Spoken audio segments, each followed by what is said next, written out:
शिव स्वराज्य दिन व पुण्यश्लोक अहिल्यादेवी होळकर जयंतीच्या निमित्ताने टाकळवाडी तालुका फलटण येथे भव्य रक्तदान, नेत्र तपासणी व NCMC नोंदणी शिबिराला ग्रामस्थांचा जोरदार प्रतिसाद मिळाला।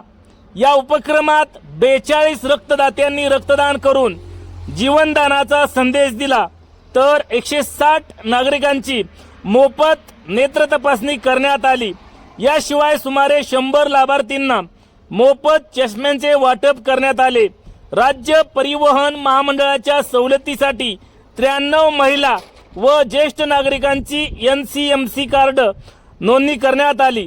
जय तुळजाभवानी मंडळ व समस्त ग्रामस्थांच्या पुढाकारातून राबवण्यात आलेल्या या उपक्रमाने रक्तदान, आरोग्य सेवा आणि नागरिक सुविधांचा सुंदर संगम घडवून आणत लोकसेवेचा आदर्श निर्माण केला। समाज परिवर्तनासाठी गावात सुरू असलेले प्रयत्न प्रेरणादायी असल्याच्या प्रतिक्रिया सुज्ञ नागरिकांकडून व्यक्त होत आहेत। तर समाज समूहाला प्रसिद्धीपेक्षा समाजापेक्षा आणि जलकल्याणाला प्राधान्य देणाऱ्या युवकांनी या उपक्रमाच्या यशस्वीतेसाठी विशेष परिश्रम घेतले।